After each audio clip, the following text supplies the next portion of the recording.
About back in 2003, I started with Marlise Jones. We were curious about providing a matrix like the DUI matrix for prosecutors to be able to use.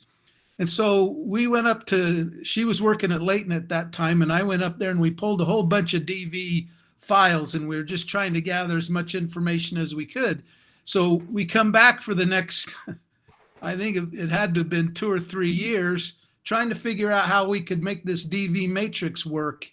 And, you know, I'm just talking about it was, you know, similar to DUI, where you have up at the top of first offense, second offense, third offense, and then on the side is all these different kind of approaches for assessment and treatment and probation.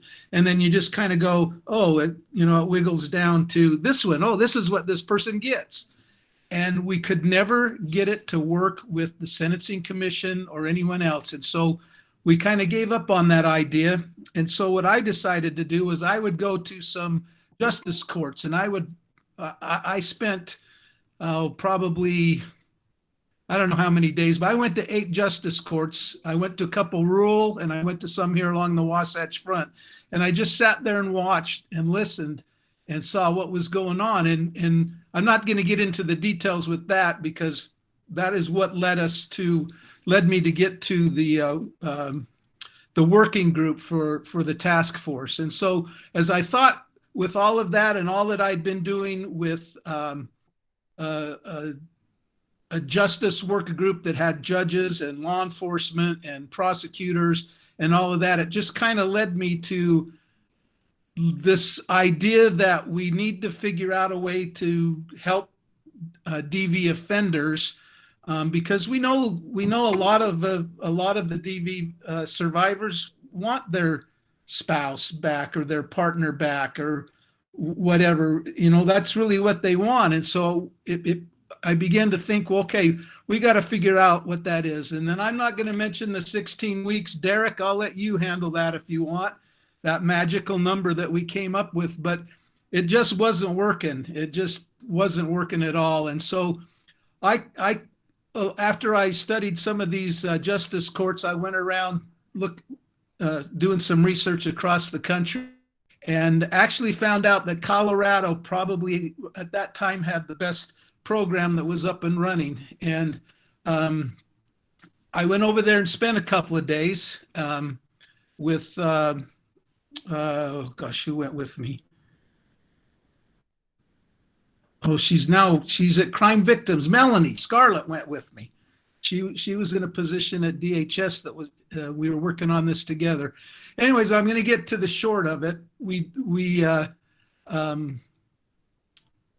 the end of January in 2016, we met with the Utah Commission on Criminal and Juvenile Justice, and they gave us the authorization to move forward at looking at consistent and comprehensive evaluation and implementation and continued monitoring of domestic violence offenders, and to look at that at each stage of the criminal justice system. So what we were looking at was standards for the evaluation, the treatment, monitoring of convicted domestic violence offenders, and the establishment of an application and review process for approved therapists who were going to provide those services to convicted domestic violence offenders within the state. So the domestic violence, I think it was called the Domestic Violence Offender Working Group, started meeting. We worked together for about 2 years, and we switched over to the Domestic Violence Task Force. And that is what Derek's going to present to you today. He is the chair of that task force. I think the important thing about that, I won't get into the specifics, but we're looking at theories, modalities, and techniques. And the primary goal is to just interrupt and terminate those abusive behaviors. And everything that we did through the work group and through the task force has all been about doing that while enhancing victim safety. We felt it was very important that we kept in mind that whatever we do for treatment for the offenders, that we have to keep the victims of domestic violence safe.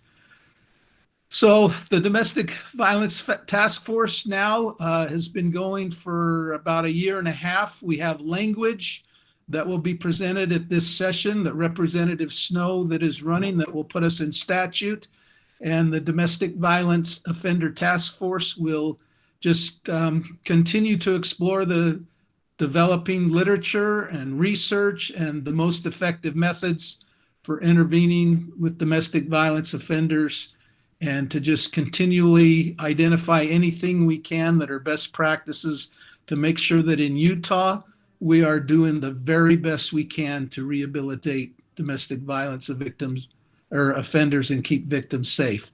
So, Rochelle, that is my kind of catch-up presentation. If anybody has any questions, I'd be happy to answer that, but we can turn it over to Derek if there aren't any questions. Go ahead and unmute yourself if you have any questions for Ned, or you can place your question in the chat. But I do appreciate kind of that backstory and the introduction. When you first look at this IBF and IPV tool, it started back in 2016, I believe. And so we know how government works, and it is just a very long process.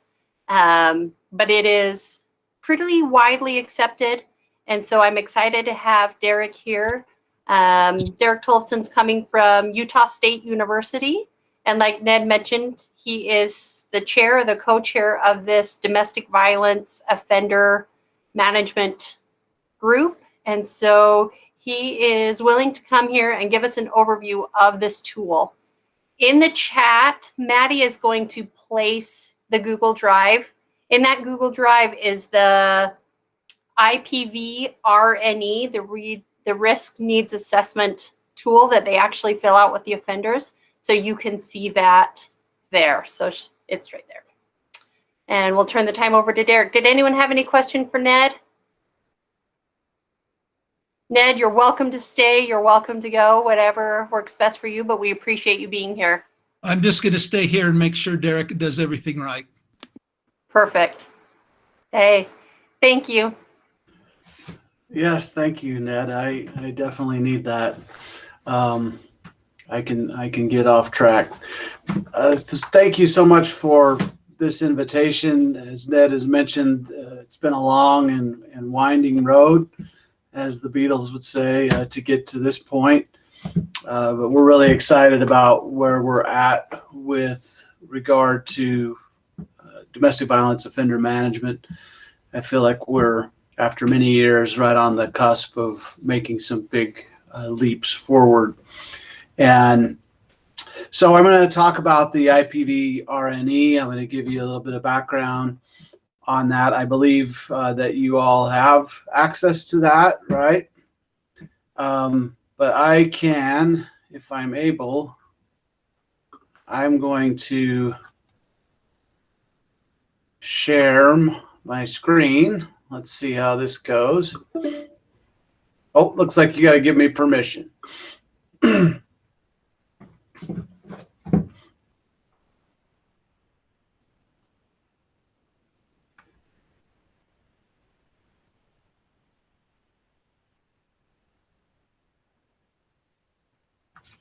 I don't use this meeting platform very often, so I can't be much help. It must be over in the options or somewhere.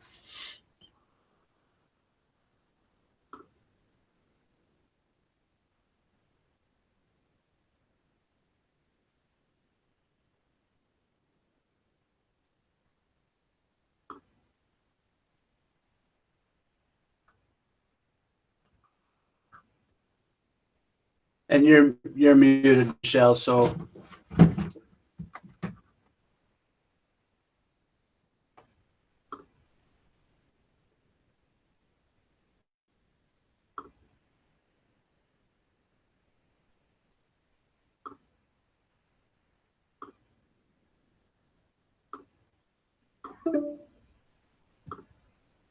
And we can get by without it, but just something to look at besides me.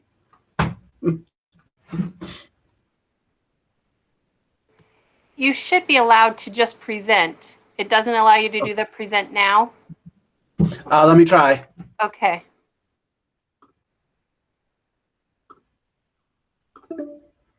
It just says Google Chrome might not have permission to use. Maybe this is a problem on my end. Yeah, sorry, we use Meets because we're government and it's free for us, so. Yeah, hang on just a second.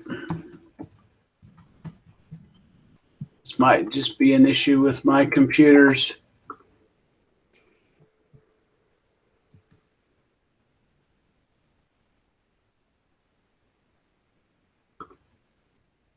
All right, let's try again. Okay.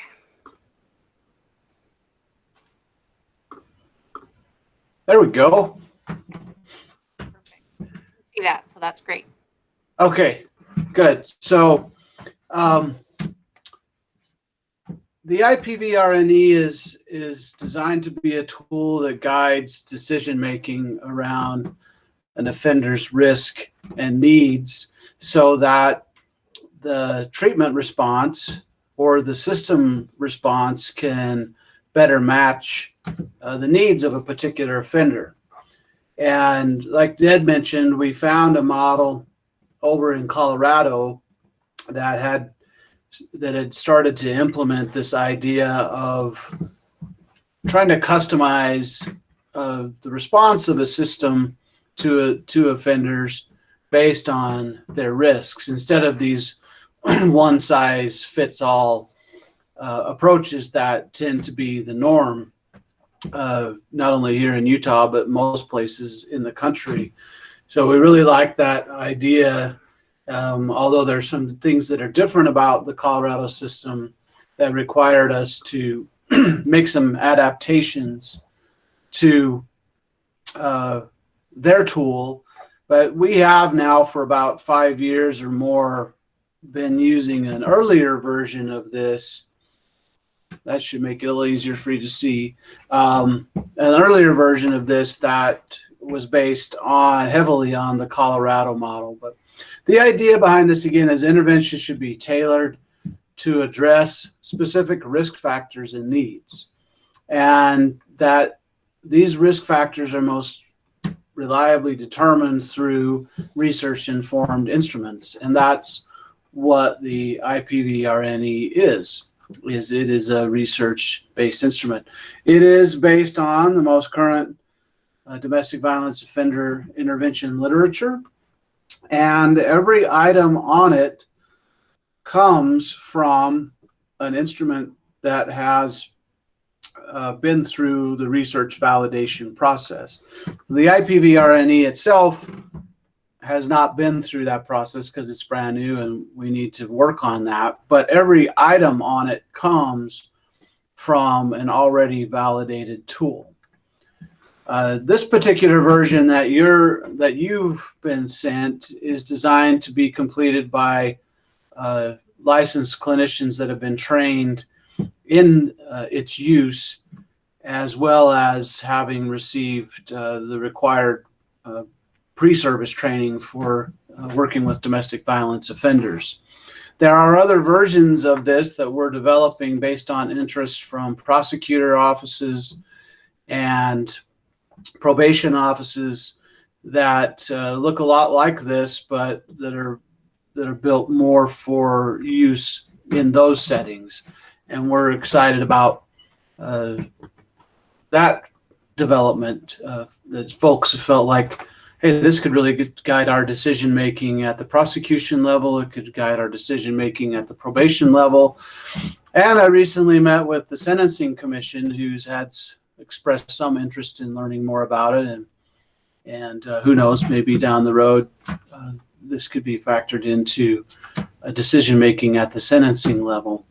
So that really would be ideal if the entire system that's responding to domestic violence offenders is kind of reading off the same sheet of music, if you will, when it comes to assessing risk and deciding what kind of response is needed for that particular offender.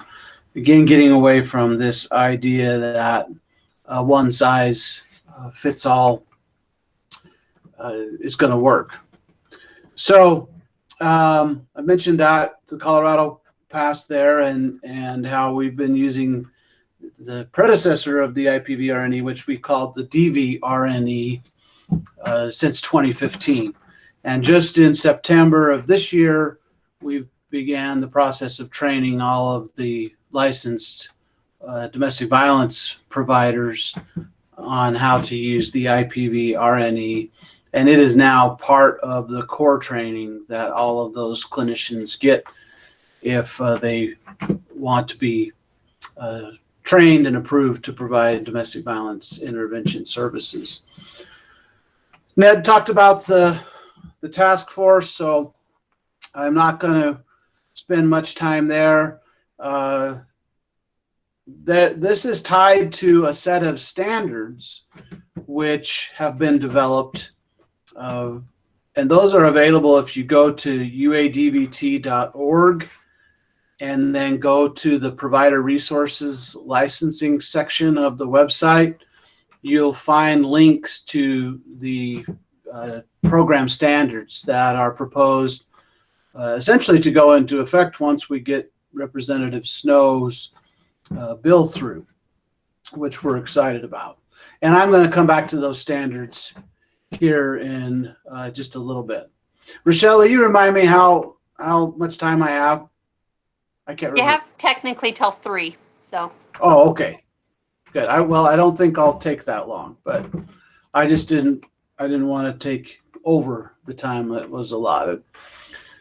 So again, we're getting away from this one size fits all. Ned mentioned the 16 weeks, which is was just a number that was pulled out of the thin blue sky way back in the 90s when Utah came up with its first and really only so far set of standards around domestic violence offender treatment and intervention. 16 weeks was something in the middle or the ballpark of what a lot of other states were doing. And, you know, unfortunately, things developed where, not just in Utah, but like I said, and in most other places, this idea that you came up with this kind of set curriculum for a set number of weeks. When I first started doing DV offender work way back in the 90s, you know, we had a 24 session curriculum that we just cycled through. And once they had completed their 24 sessions, they were done. And I mean, that's kind of silly, really, because it didn't take into account what are the specific needs of this particular offender. Maybe 24 weeks is more than what some offenders who come to us need. Maybe it's less than what some offenders need. And so we're really trying to get away from that whole thing. In order to complete this instrument, the clinicians are trained that they need to have, at a minimum, the law enforcement incident report. They need to have the background, the criminal background check from BCI. They need to have made a good effort to get input from the victim, and I'm going to say much more about that as I go along through the instrument.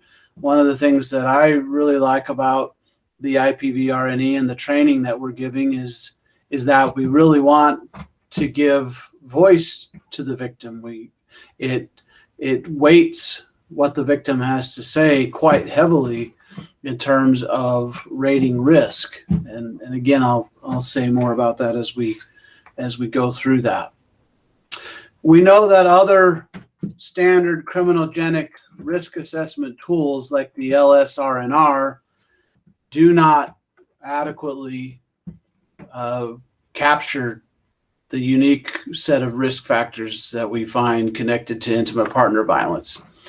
So it's not uncommon for an offender who has committed has a history of intimate partner violence, when they're rated on the LSRNR, they're really rated quite low. as opposed to when they're rated on the IPV-RNE, it's picking up on risk factors that are not flagged in or included even in the LSRNR or these kind of more general criminogenic risk tools. So probation officers, who are primarily the group that use the LSRNR or these criminogenic risk assessment tools, they're really at a disadvantage because they don't have a tool at their disposal that's specific to intimate partner violence, and we're now hoping that that's changed as they can access this. So I want to just jump ahead and quickly go through the domains that are present on the IPV-RNE. So prior domestic violence, intimate partner violence related incidents. I should pause here to say that there's a reason why we intimate partner violence in the title. And that's because these risk factors come from the literature that's specific to intimate partner violence, not other forms of domestic violence, which is more broadly defined under Utah's statute and many other state statutes. Domestic violence can be anybody that lives in the same household. These are specific to intimate partner violence relationships or circumstances. So that's important to point out. There really isn't a great tool out there for other forms of domestic violence, and I don't really have the energy to put into building one that's specific to those. That said, there's no reason that I can think of why this could not be something of a guide in decision making about the other forms of domestic violence. But just know that this is really dialed into intimate partner violence, which I think is all of our primary concern. So domain A is what's the prior domestic violence history. B, drugs, alcohol use. C, mental health issues. D, suicide and homicide. We're going to go through these in more detail. I'll stop now to talk about why some of these are bolded in bold type and some aren't. The ones in bold type are the intimate partner violence specific risk factors. Those that are not in bold type are more general criminogenic risk factors. So, for example, drug or alcohol use is not in and of itself an violence risk factor. However, it is a general criminogenic risk factor that, when combined with intimate partner violence risk factors, really amplifies risk and has to be addressed in any kind of intervention that's happening throughout the system, including at the treatment level. Same goes for mental health. In and of itself, it is not an intimate partner violence risk factor, but when combined with IPV risk factors, these are concerns we have to deal with. Weapons, firearms, adult criminal history that's not intimate partner violence specific, obsession with the victim, safety concerns, violence toward family members, attitudes towards spousal assault, prior intimate partner violence treatment, and the last one of the IPV specific domains is that the victim initiated separation from the offender within the past 12 months. And then we finish up with the very general criminogenic risk factors of unemployment and criminal associates. All right. So we emphasize that risk, severity of risk within each of these domains varies, right? We have to use a little bit of horse sense or common sense, meaning that when we're looking at non-intimate partner violence criminal history, there's a substantial difference between a charge for shoplifting versus 5 arrests during the past couple of years for assault or other crimes against persons. So, there's room for people to move inside of these risk categories. These kinds of circumstances need to be taken into consideration as the instrument is used. So at the end of the day, the whole point of the instrument is to arrive at a decision about the risk level that we're dealing with for a particular offender. There are 4 categories. Low risk IPV offenders, which would indicate that early intervention would be appropriate.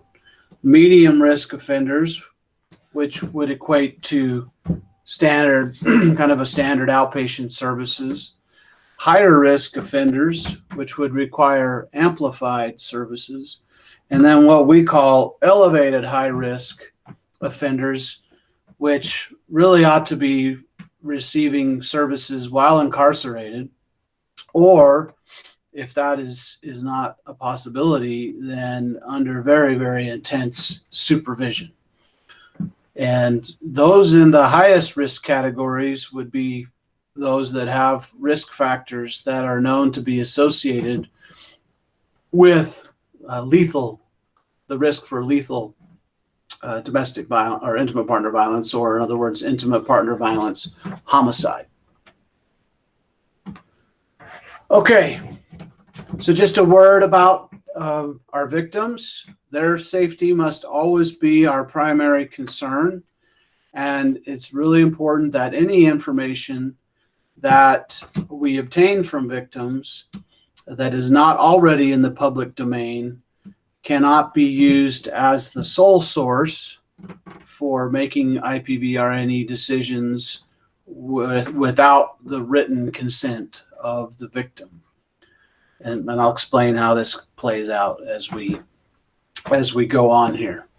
So I'll stop for a second, take a breath, and see if there's any questions out there. And I have my screen up, so if there's anything in the chat or raised hands or any of that, I can't see that. So maybe Rochelle can help monitor that. I can let you know. So far, there's nothing in the chat. So let's just give a moment of silence to see if anyone perks up.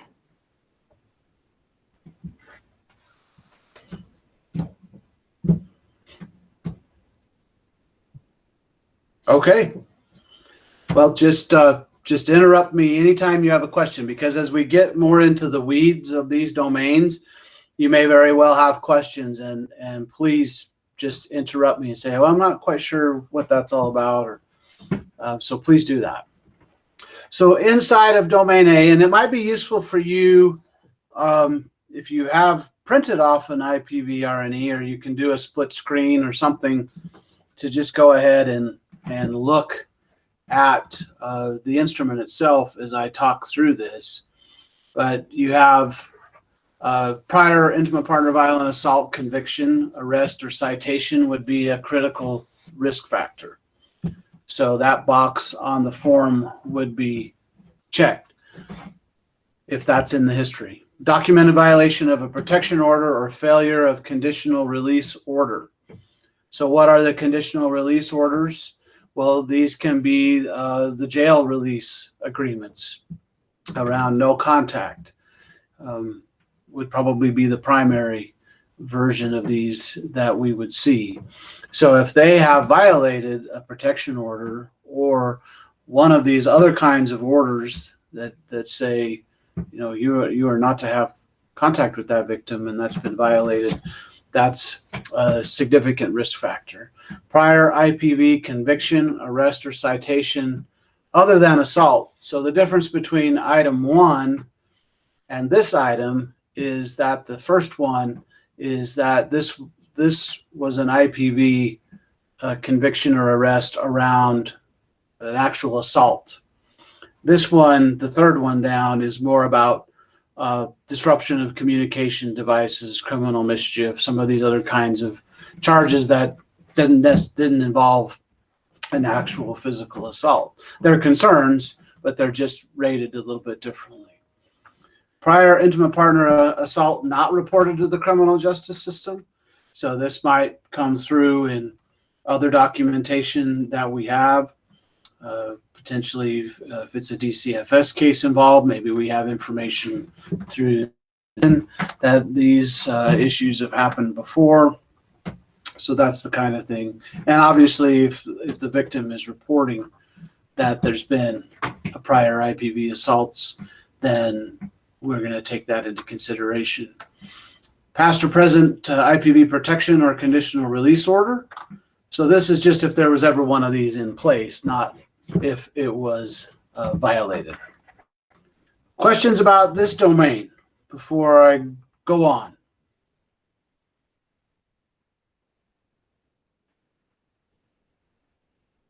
Okay.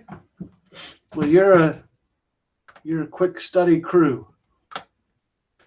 Substance abuse. Within the past 12 months, this would exclude periods of incarceration unless evidence is provided that the person completed substance use disorder treatment during that time window. If they were just simply locked up, then we don't count that as part of the time. So the stopwatch would stop at the time they entered into incarceration. So if this risk factor is present, then we have some guidelines in the standards around integrating substance abuse treatment into intimate partner violence intervention in general. The same is true with other co-occurring disorders, including mental health. I like to say that for some offenders, substance abuse treatment is an essential component of intimate partner violence intervention. While it's substance abuse is not the cause of intimate partner violence, right? There's a lot of people that have substance abuse issues that are not violent towards their partner or abusive towards their partners. But for some, it is a major factor in what's going on there, and that needs to be addressed. Questions about Domain B?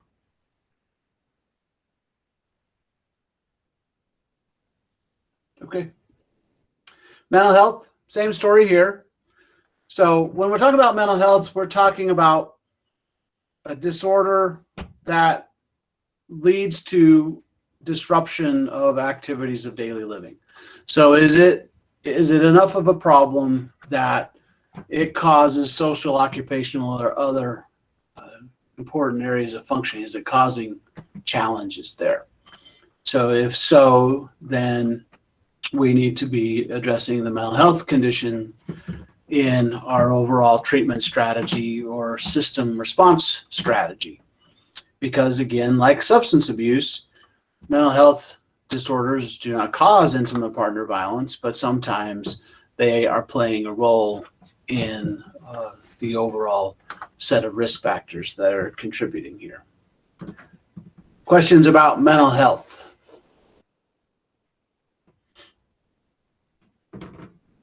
Derek, Yes. there's a question in the chat. So Brooke St. John says, I know I'm working to make sure the IPV-RNE language is on the DHS website, but how do we make certain therapists are using it? Hi, Brooke. Yeah, so let's see. How do I answer that? One is the legislation that we're working on is hopefully going to close a lot of the loopholes that have made it possible for some clinicians to do domestic violence intervention with offenders without the appropriate training and licensing credentials. So we have to close some of those loopholes, which we are working on. That said, we are now training to the IPV-RNE and all of the pre-service trainings that we do. So any clinician that is working for a program that's doing it the right way, meaning they have the DHS license and potentially the DCFS contract, then they have to have this training. So we have our contracts coming up next year again too, so I'll make sure that we have that language included if they have a domestic violence contract as well. Yep. I believe the current contract has the DVRNE, the predecessor language in it. So you would just go in and substitute out the DVRNE with IPV-RNE. IPV-RNE.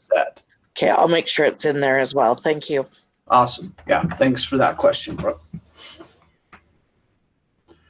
Okay, Domain D, suicide, homicide concerns. So has the victim reported that the offender has made credible threats of suicide, homicide, or serious bodily harm to the victim or the victim's children within the past 12 months?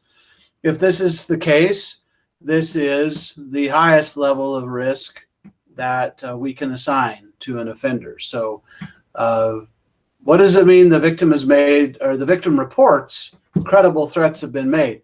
Well, if the victim believes that the threat is credible, then that's what it is. The box gets checked. So victims are our best source, although not perfect, but they're our best source of information about risk. Again, not perfect, but they are our best source usually. So if the victim has said credible threats have been made, then the box gets checked. Suicide attempt or serious suicide or homicidal ideation within the past year. So if this is present, then it's a critical risk factor. And some people will ask, well, how come suicide is in here? And I say, well, we know from the research as well as from too many really sad experiences that find their way into the news that it is really common for intimate partner violence offenders who do die by suicide to also take the lives of others in their family at that same time. So I say that a suicidal intimate partner violence offender must be considered to be also a homicide risk to members of his family. And I say his because the research suggests that almost all of these situations are committed by male offenders, although there is the rare occurrence where the female is the offender in these situations, but not very often. But it can happen. Any ideation about suicide or homicide within the past 12 months would be a general intimate partner risk factor. So the distinction here is ideation is just more of a sort of a vague, I like statements like, I just sometimes wish I wasn't here anymore, or, just sort of these more general ideas. Whereas in the case of serious ideation or threats, these are actual direct threats. This is my plan. This is how I will do it. So it gets more concrete in terms of the specifics about the plan, how it would happen. We do like to recommend that and it is required actually in the DCFS contract, that all clinicians are trained in the Columbia Suicide Severity Rating Scale.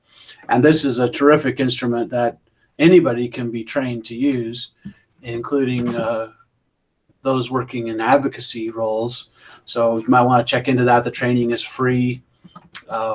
It's, I think, the gold standard out there in how to go about assessing for suicide risk.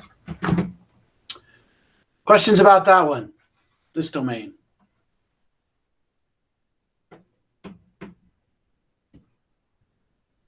Okay, weapons, firearms. This is another general criminogenic risk factor that does not in and of itself pose an intimate partner violence risk factor, but when it's combined with intimate partner violence, we become very, very concerned for good reason, because the research says that you throw firearms into the mix and really, really bad things happen too often. So we're looking for use and or threatened use of weapons in the current or past incident. So if that's there, this is an elevated critical risk situation. And by the weapons, we're more narrowly defining that into something that really is obviously capable of inflicting death or serious bodily harm.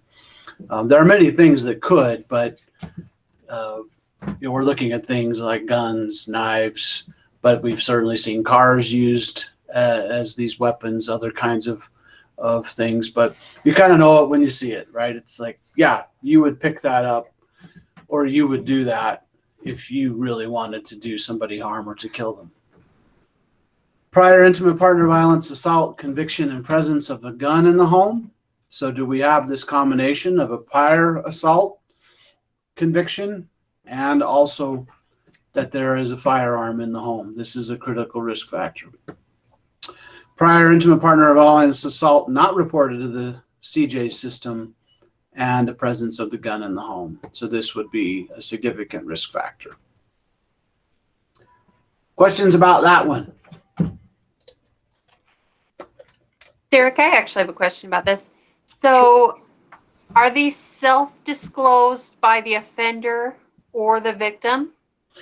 All the above. So we could learn from our interview with the offender. We could learn from the information we have from the victim.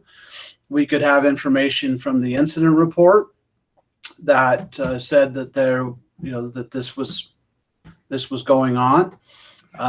We could find it on the criminal history where there was a weapons charge enhancement, for example, or the person, having a firearms in spite of being restricted, and there's actually another category for that. But yeah, you can actually find it from any of those sources. So when I'm working with a victim and I'm going to talk to them about, their person has pled guilty and is going to go to counseling, and we're talking to them about that the offender is going to go through this assessment. And if I tell the victim, if you choose to, speak with them, is that information confidential? Like, is the counselor going to tell the offender, hey, your wife disclosed that you have weapons in the house? I mean, how's that going to go about? Yeah, they're trained that is a confidential communication when they're visiting with the victim. And if they want to use, if their desire is to use anything that's from the victim that's not already in the police report or the criminal history or some other information source, and let's just say in this particular case, the only way that the assessor knows that there's a firearm in the home is because the victim told us. Well, we would need to have that victim's written permission then to check that box, in a sense, because when it comes right down to it, if we're asked about what our source is, we would have to say, well, the source was the victim. So yeah, we train to that over and over and over again during this pre-service training, that it's very important that they protect the confidentiality of the victim. And if we don't have their written permission, then you can't check the box if they're the only source. That doesn't mean you don't file that away in your head and you keep that in mind as you're working with the case, but you have to be really careful about that. That's a great question. Good. And there was one more question in the chat. Brooke would like to know, do therapists or any other special assessments when the offender is law enforcement or military and is required to carry a weapon? It doesn't change the risk factors. So the risk factors are still the same, whether or not they're military or law enforcement. So we score it the same. Now, you get into other kind of more tricky territory around a restricted person, and and at the clinician level, we don't get into that, right, as to whether or not they can lawfully carry a firearm now that they have a conviction. The reality is the answer is no. I mean, if they have a DV conviction for a higher level DV assault kind of crime, then they will be a restricted person. And it means the end of their career, at least in terms of a career that requires them to carry a firearm. But yeah, that's a great question. It's a lot of layers there. But as far as this instrument goes, they're treated the same. Good question. They have access to a firearm. They know how to use it. They have used it. It can be a threat to the victim. Yep, we count it. Domain F, criminal history that's non-IPV. So this could be history that's been both officially reported and not to the criminal justice system.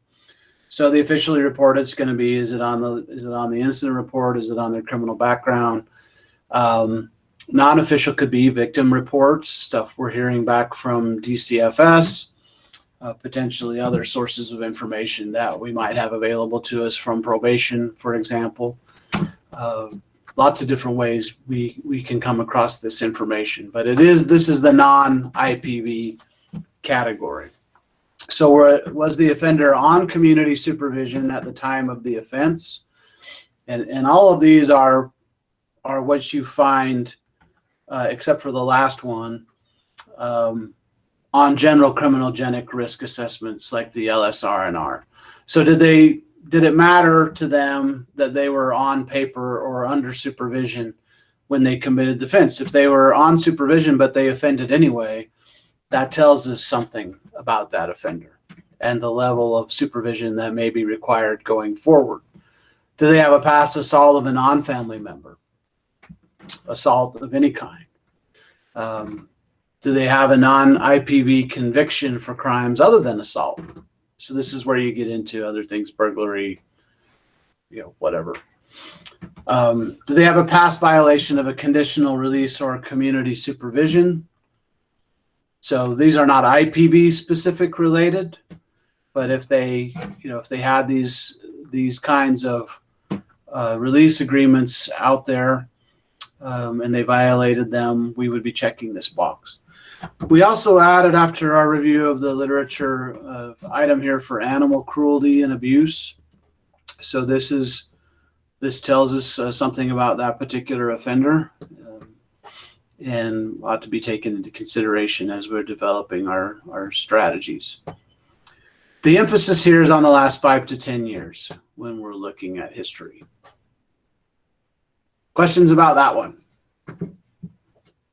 Brooke has her hand raised. Do you have a question, Brooke?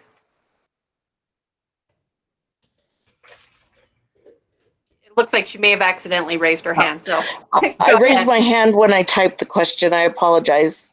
I'll lower it. That's okay. That happens. Okay. So we're on to G, obsession with victim. And I'm talking to a crowd here that completely gets what I'm saying here. When an offender is obsessed with a victim, so this can take the form of stalking, serious and intrusive monitoring. Well, what does that look like? This looks like showing up at their work uninvited. This looks like following them around. This looks like checking their phone all the time. It could be hacking into their phone and other kinds of forms of electronic monitoring.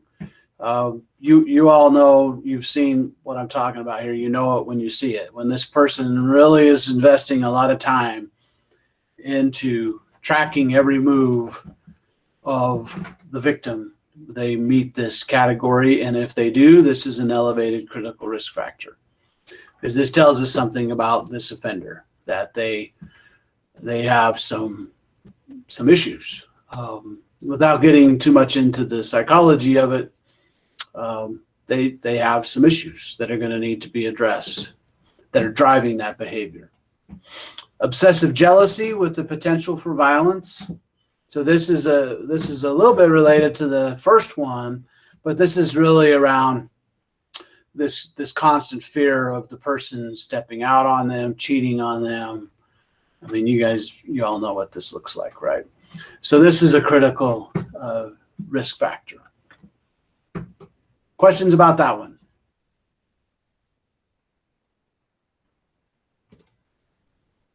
H, we're moving along good here. These are general safety concerns. So the victim believes that the offender is capable of killing them. So this is an elevated critical risk factor. This is different from earlier, the very first domain. You'll remember that was about specific threats. I'm going to put you in the trunk of the car and haul you to the desert and nobody will ever find you, right? That's a specific threat.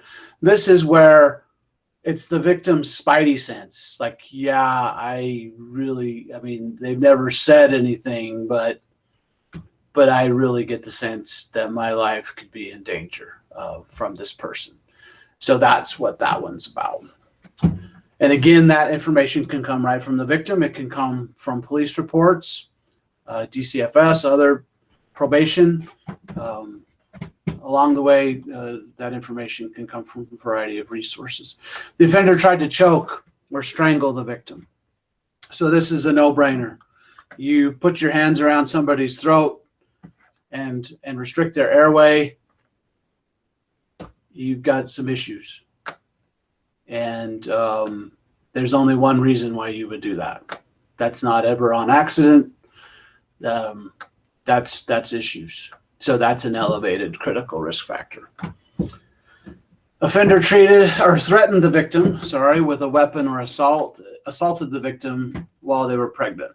So this is just one that's just popped up in the literature, particularly in Jackie Campbell's work on the danger assessment that some of you might be familiar with. They just realized that if the victim was assaulted while pregnant, this really elevates risk for reoffense. So, not sure. We're not sure exactly why. There's theories, but it is. Was the victim forced to have sex when not wanted? In other words, were they raped? Was this a sexual assault involved here?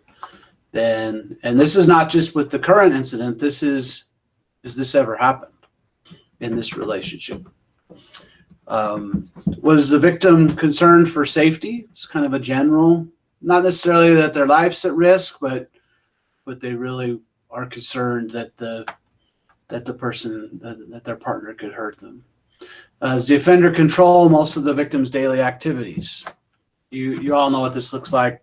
Extreme cases, setting out clothes every day for the person to wear, specific list to the grocery store. I mean, you all know what this looks like. Physical violence toward the victim has increased in severity. So is there a pattern in the history of escalation?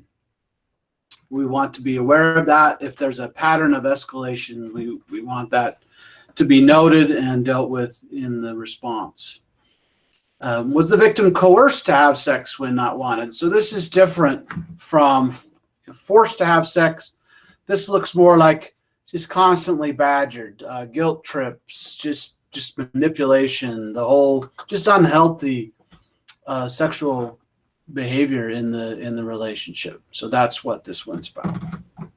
Questions about any of those in domain H?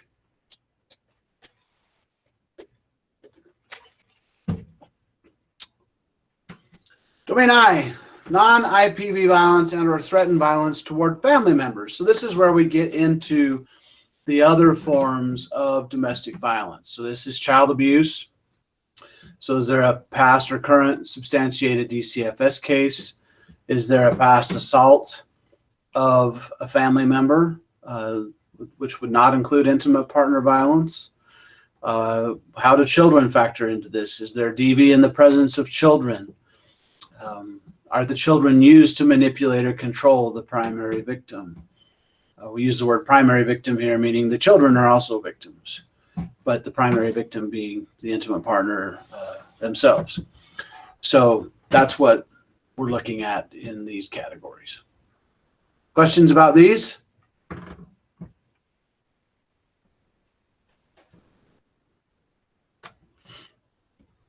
Okay. J, attitudes that support or condone intimate partner violence. Again, I'm talking to a group today that has a pretty good idea what this looks like. So do they have either explicit out there on Facebook, whatever, about intimate partner violence is okay, she deserved it, got what was coming to her, or these more subtle attitudes that are expressed in different kinds of ways. So again, you kind of know it when you see it.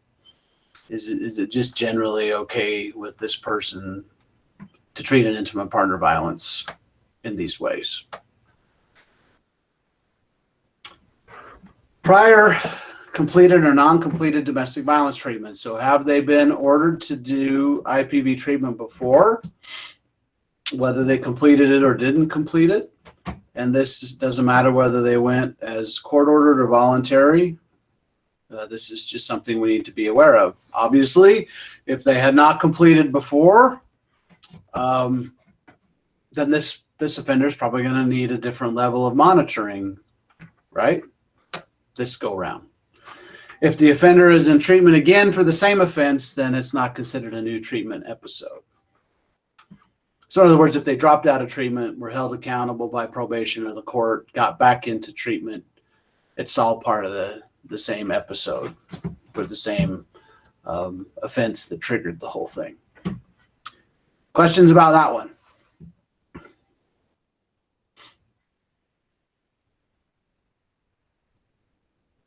Okay.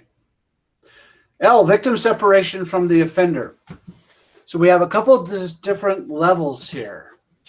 The first one, we use the word fled. The victim fled from the offender within the last 12 months and withheld location information. So this is the situation where they leave, they go into the shelter, or they go somewhere else. They don't want to be the victim or the offender to know where they are, or they're doing all they can to insulate themselves from potential contact with that offender. So that's what we're getting at. Fled is the right term. I mean, they were running for their life in a sense. And so that's an elevated critical risk factor. And the 12-month mark is what we're looking at. And it has to be that the victim initiated the separation, not that the offender initiated the separation. And then the other level of this is, did the victim separate from the offender within the last 12 months? Or does the offender believe that the victim intends to leave? So this is a situation where they didn't flee, but it's like, you know, I'm done with you. I've had enough. I'm moving out. And, but I'm not going to those steps to hide my location, or, I'm not at that level of fear for my safety or my kids' safety. Questions about that one?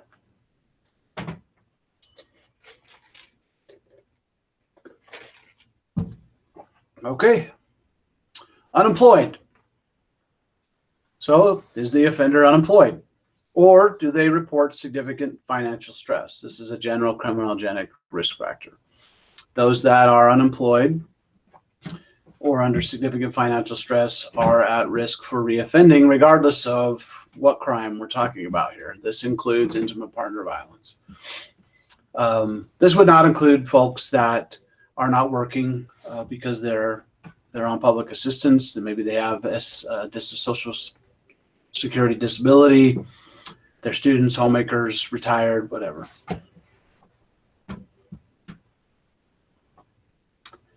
And then pro-criminal influences. So do they have pro-criminal thinking patterns and or influences? In other words, do the people they choose to hang out with reinforce the idea that criminal behavior and intimate partner violence behavior is okay? Then we're concerned about this. This is your friends. What kind of friends are you hanging around? If you're working on substance abuse, one of the concerns is always who are your friends? Do you need to change your friends? Is that part of the package here? Maybe it's time to get some new friends that can support you in behaving differently. All right, so that's a run through all the domains. Any questions about any of the domains?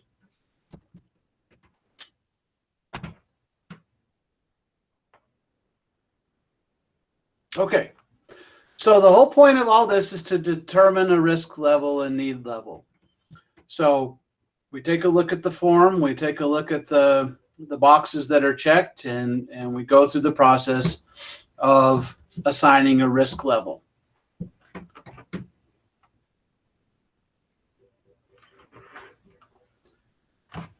So cases where there's really only general criminogenic risk factors, there's not any IPV risk factors, these would be considered in the low risk range. Cases with one or more intimate partner violence specific risk factors are at the minimum in the medium risk range.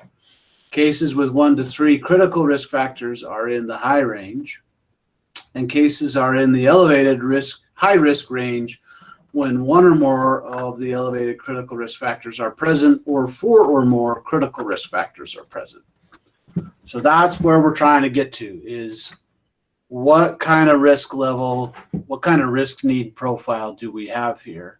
Because then that's going to drive intervention.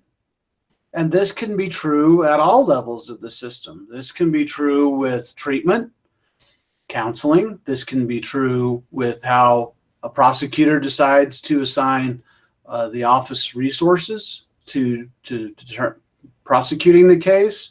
This can be used at the probation level to determine how much of their energy they're going to put into monitoring offender. The idea being that low risk offenders don't need much of the system's time, whereas these higher risk offenders need more of the system's time and resources. So it's just risk and responsivity that we're aiming for here. And I think the task force would agree, if Ned's still hanging in there, he could correct me, but I think that's what we're trying to get at, is let's differentiate. Let's put the bulk of our resources into making sure these higher risk offenders don't commit more of these behaviors. And we know from the research that offenders in these lower risk categories, it's usually pretty much enough to just be arrested and held accountable and pay fines and just have the whole system saying, hey, that's not okay. Don't do that again, because if you do, bad things are going to happen to you. And it's like, okay, you have my attention. Maybe I don't become an outstanding citizen and a model of relationship behavior, but I do everything I can to not get back in trouble. Be these higher risk offenders, those things sometimes have already been tried. So what more? What else in order to help keep victims safe? Okay. This is a dynamic process, meaning that if more information comes along while the offender is in treatment, then risk level gets adjusted. And obviously, the more risk factors that are present would suggest that we need a higher intensity or dosage of response. All right, I'm not going to get into that, but this gets us into the standards.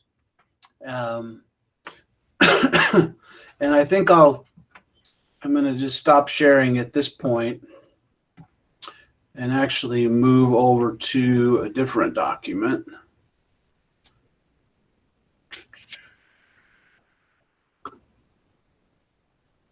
Let me find that one. Okay, you should now be able to see a document that says Domestic Violence Offender Treatment Guidelines. Is that what you see? Yes. Okay. And this is available again at the uadvt.org website under provider resources. This is the guidelines that will begin to go into effect once in reality, we're already training to these guidelines at the treatment provider level. We're acting as if this is best practice, because the UADVT, along with the Domestic Violence Offender Management Task Force, has said, this is now best practice in Utah. This is what you should be doing. And we're hoping with the coming legislative session to get more teeth to that. So the whole idea here behind these standards is to take the IPV-RNE, that's what the first part of this is all about. And there's guidelines around victim contact and some of these other kinds of things. But the whole idea is to get down here a little bit further, where we talk about core intervention elements. So all intimate partner violence offenders need at a minimum, the literature would suggest these kinds of things. And I'm not going to go into detail here, but I think if you just take a look at some of the things that are in here, victim empathy, accountability, sexist attitudes, emotional regulation, stress management, anger management, those all should be standard packaged into our interventions. We need to pay Eric? attention to, yeah. Will you say that website again? You and then .org. Is that all? That's all I've got. Yep, sorry, UADVT.org. Okay, I'll put that in the chat. Yeah, and then go to the provider resources section. And you'll see that right at the top of that list. Thank you. Yep. And so the task force has put a ton of work into getting this document to where it is. I think it's pretty good stuff, but I guess I am a little biased about it. But I encourage all of you to take a look at it. If you have feedback, certainly share that. But one of the cool things about the way we're trying to do this now through the task force and the new legislation is that we'll have the flexibility to adapt and change as we go forward. We won't need a legislative session to change from 16 weeks to something else, right? It's like, no, the legislation says offenders, this isn't exactly what the legislation says, but the idea is that offenders will be evaluated using the IPV-RNE and will complete the recommended treatment. And that's going to vary. So duration and intensity of services are going to vary based on risk and need level. So we have some general guidelines around how long sessions should last.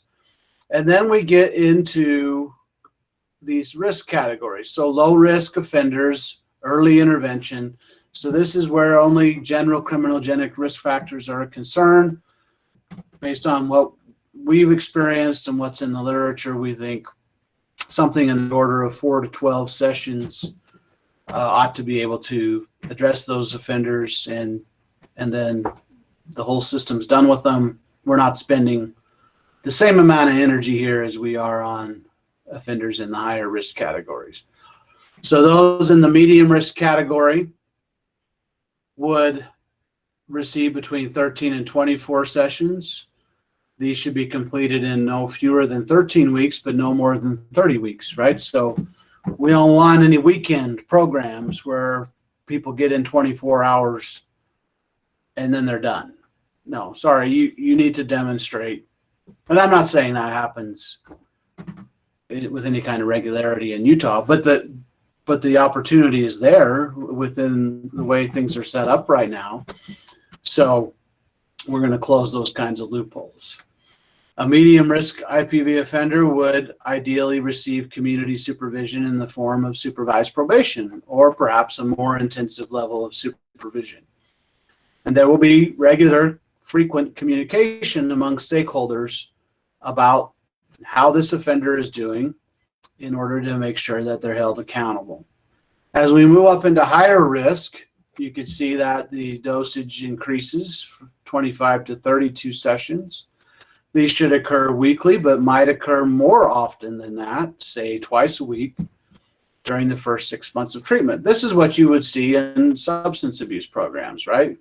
When you get up into an intensive outpatient program, they're coming more often. There's more contact. There's more groups. There's just more intervention that's going on because they need that level of intervention at that point in their life.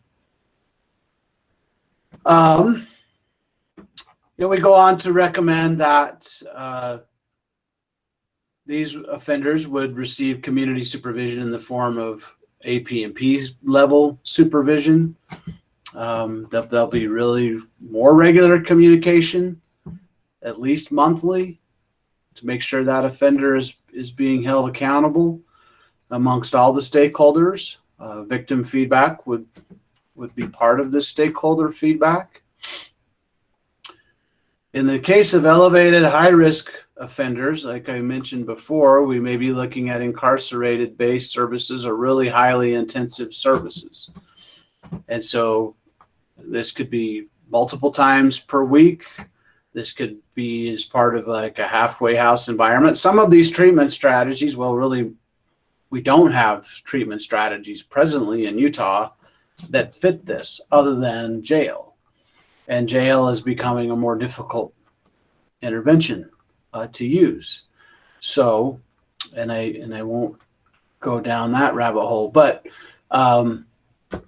what else besides incarceration is what we need to be asking ourselves. And there's some interesting ideas out there, such as inpatient programs for really high-risk offenders. Why isn't it that the offender could leave home, go to a shelter for them, while the victim gets to stay home and they receive intensive services in an inpatient kind of setting? There are those models out there. And we just simply suggest we need to be thinking more about that kind of level of intervention. And clearly, they're going to be receiving the highest level of probation, oversight, regular reviews by the courts. You just got to really ratchet it up because this person's in the highest risk category that there is. And we have some other guidelines here, which I won't take the time to go through today, but you can do that at your leisure when you go to the website and take a look at the document. We emphasize the importance of being trauma focused in the work. We know that most intimate partner violence offenders have their own trauma histories. That doesn't excuse their behavior in any way, shape, or form, but it needs to be factored in to what we do. And there are some guidelines here around when the victim decides that she wants to be involved in treatment. There's actually, this is controversial, but there's actually pretty good evidence for this being effective if it's done right. And done right means a lot of things. It's done by people who know what they're doing, that the victim is completely empowered in the process to participate or not. And we don't call this couples therapy because that's not what it is. The problem is not the couple.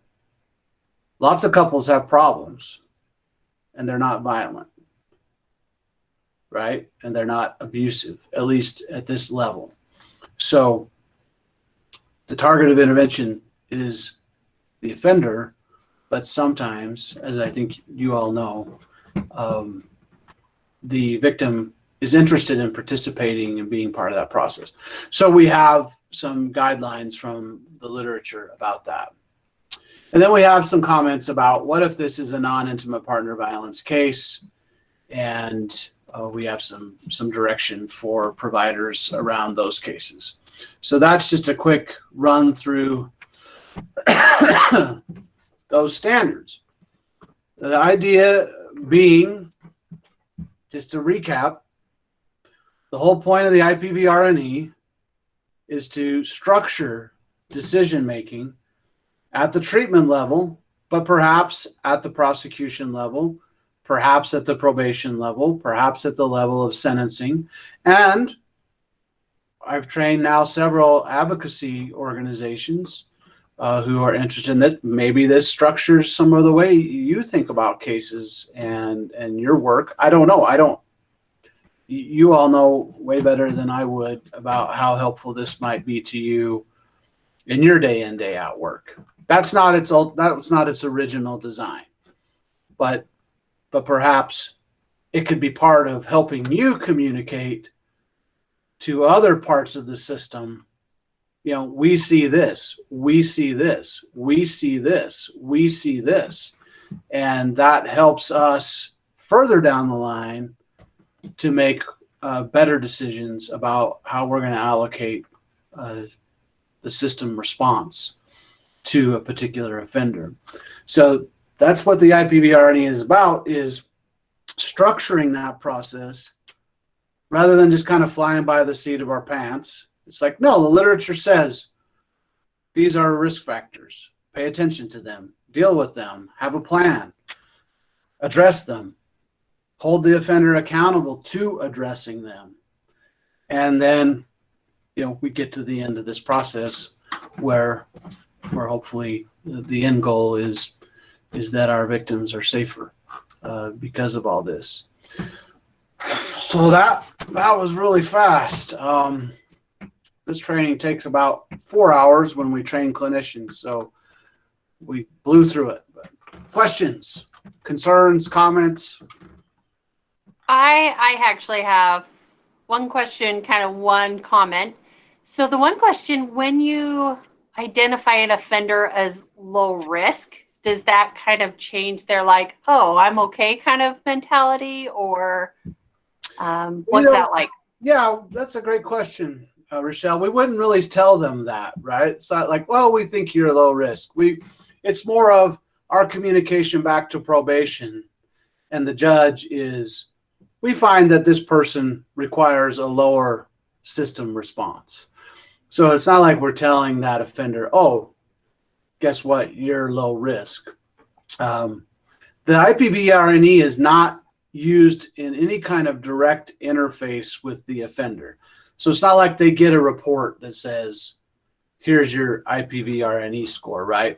It's going to come out in the evaluation report, which the offender might read, but it's not like it's going to be directly communicated to the offender. You're low risk, don't worry about it. It's like, no, here's the risk factors we see with you. What are we going to do about them, right? And it just so happens that none of them are intimate partner violence specific. So what are we going to do about them nevertheless? Okay, I think, so that's what I was kind of getting at, because I think as a victim advocate, some of us do a LAP assessment, a lethality assessment with the victims. And sometimes just being able to answer those questions is really eye-opening, that they never considered that a crime, or, that they didn't know that it was necessarily wrong. And so I was wondering, as when you're reading these questions to offenders, if all of a sudden they're like, oh, I just didn't know that was wrong. Yeah, and we wouldn't just sit down and use this instrument in a kind of a direct interview. It's not like something we hand to them and they fill out. It's more of us helping us gather the information, looking for the information and making a determination. Brooke, you had another comment in the chat. What did you want to say about that? Well, the only thing I just remember a homicide we went out on that she'd never had any contact with police. It was just, that was the very first crime. And so, how do, maybe you have one before it, and how do you see? Oh, you went back mute, Brooke. My computer does that all the time. I don't know why. It's probably shut up, Brooke. It's a self-regulating computer. All of us should have one of those. It does. I talk too much. But the one time there was one incident we went out on, and the officers could tell she was in danger, and they tried, let's please get some help, and she refused. And the next incident, he killed her and 2 children. And so, we couldn't get her to see the danger. We couldn't get at any of it. And it felt like such a failure. Not only for her, but for these little babies. And so it was just horrible. I just don't know how we get there when there really was if you looked at the situation prior to the homicide, it did not look severe, but it ended up horrible. And I don't think we'll ever have a crystal ball, right, Brooke? We kind of wish we did in these cases, and the IPV-RNE is not a crystal ball, but it's a way better than what is usually done, which is everybody's kind of left to themselves to decide what's important and not important to look at. And the LAP is great. In fact, I was gonna I'll show you real quick that in the probation and prosecution version of this that we're playing around with, and some of these offices are using it, we've flagged which of these items correlate or are included in the LAP. So I'll just show you what that looks like real quick. Okay. So this is a, can you see the IPV-RNE probation beta? Yes, Okay. we can. Yes. So this is the one we're just playing around with probation, and the prosecution one looks a lot the same. So all of the domains are pretty much the same. We may have tweaked the language just a little bit, but you can see that we've identified for these folks where the LAP speaks to that. So, again, in this ideal world that Ned and I and others are trying to work toward, gosh, wouldn't it be great if all law enforcement did the LAP, and then that was passed on to the prosecutor? We know that law enforcement's not going to have time to do this kind of full workup, right? I mean, that's just not the world we live in, right? But wouldn't it be nice if they did at least the LAP, and then that made its way to the prosecutor, who's then using the IPV-RNE and is basically transferring over all the LAP from law enforcement to the screener that they're using. And then that's making its way to the probation. And then that's finally all making its way to treatment providers. And maybe somewhere along the way there, it makes its way to judges in the sentencing process. I mean, wouldn't that be the ideal world, right? It's like, again, we're all reading on the same sheet of music. Okay, all right. Sorry about that. Well, it's come so far because this homicide I'm talking about was pre-lap. So if we'd had lap, and then you're including lap with yours, it just, maybe that would have made a difference back then if she could have had the lap, if we could have talked to her about that, and then he Right. could have been held accountable even, and he committed suicide. So, maybe Yep. it could have saved him and him. So it just, That's I right. think you've come so far with all this. Linking them together is the critical key. And I know you're working hard to get those all linked together. So thank you for your work. Yeah, just back to kind of closing up my comment, and then Ned, sounds like you have a comment, but on this, we don't have a crystal ball, right? But we do have tools that we ought to be using in every case that we can control. We're not going to get it right every time. That is impossible. There are cases, I come out of child welfare, right, where you can walk into a home, do a child abuse investigation, and think everything here is hunky-dory. A week later, something really bad happens. Like, how do I see that coming? Fortunately, in child welfare, there's been some structured decision-making tools developed that are a little bit like this to at least tell us what to look for, to at least have conversation points, right? That we can control. We can't control the rest of some of it is we're never going to be that good. Anyway, Ned? Yeah, I just wanted to take everybody back to when I started the presentation, back to the matrix for DV. You can understand why it couldn't work, and we couldn't figure out what to do. And the other comment I want to say is, I've always been concerned about DV homicides, and there's not one thing. We just can't say if we do this, they're going to stop.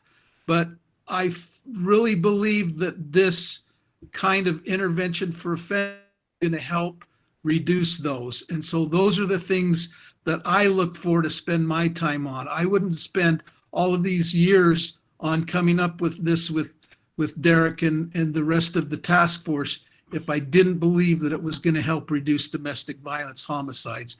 And for me, I think that's the number one thing that I work towards and that we work towards. And so, Brooke, thanks for bringing that up. And like Derek said, we're just not going to stop everybody. Other comments, concerns? Rochelle, I don't know if I completely got to your comment all the way or not, but.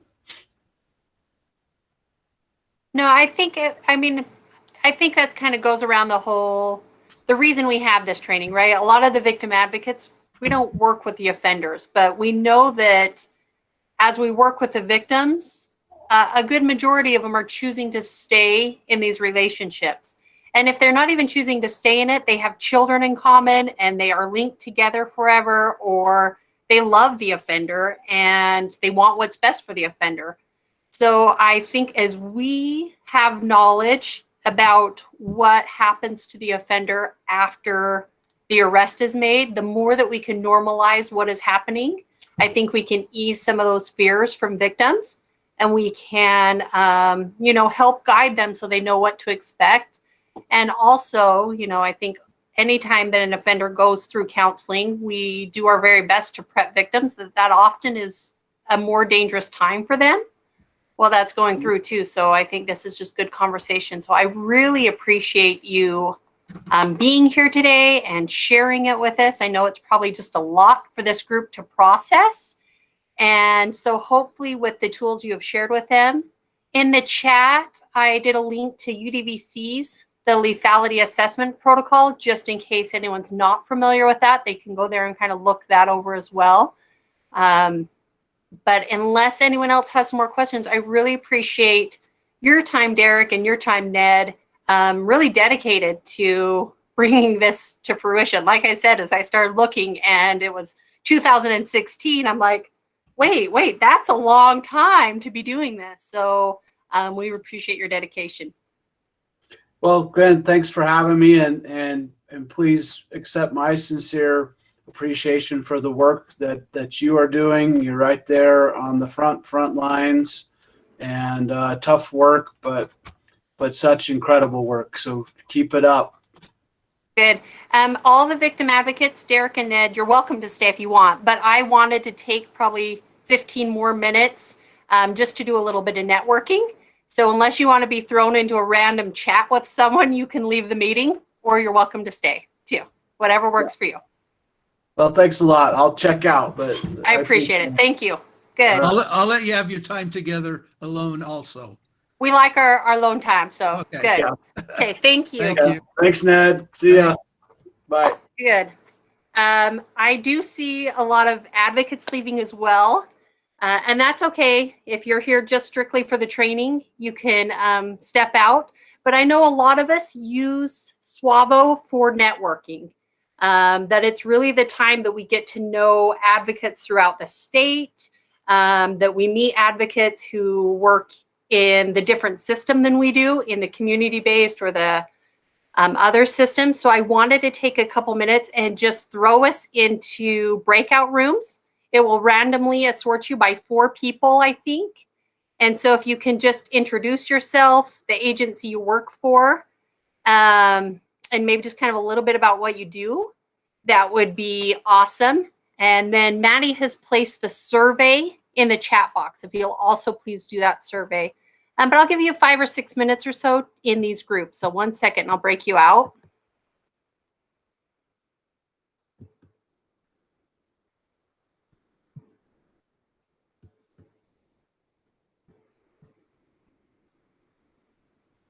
Okay. Go ahead and join your room.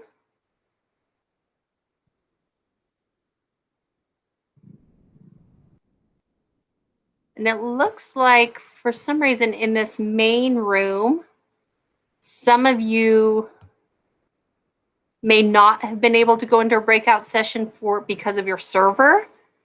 So if you want to turn your cameras on, we can kind of meet here. I see Jennifer, and Jennifer, your dogs are adorable. And they are all over the place. You're muted. There you go. I know. I was trying to figure it out. For sometimes my brain doesn't work as fast as my hands, or vice versa. Yeah. They're always all over the place when I'm working or trying to get something done. They become the most obnoxious. Do you have 2 of them? I have 3. Oh, 3. Oh, cute. This is my other one, who is generally pretty quiet during the time. That's the other perk of working from home, is to be able to have our pets and our snacks and our blankets and our slippers around us. Oh, So, yes. good Except luck. for they're getting too used to it. Oh, I know. My poor dog, by the time we return, she's going to be a mess. So I see we have a couple people with the camera. So Marcy and Marla and Gabriella, do you guys want to just take a minute? Well, Jennifer, actually, why don't you introduce yourself? Hi, I'm Jennifer Hamilton. I am the supervisor over the victim advocates for the Sandy Police Department. I'm also the child advocate for the police department as well. Been doing that for 3 years now. All right. Now, Marcy, do you want to introduce yourself?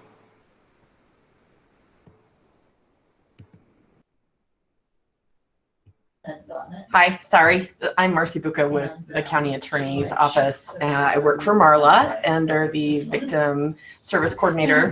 I'm the Volunteer Victim Service Coordinator for her. And we are court advocates. So that's us. I'm really intrigued to see what she's looking. And then Marla. Hi, everybody. Marla Cox. I'm with Uintah County Attorney's Office. I'm the Victim Assistance Coordinator, and Marcy introduced herself, and she's awesome. And we have a great crew out here, and we're all court advocates. And Gabriella.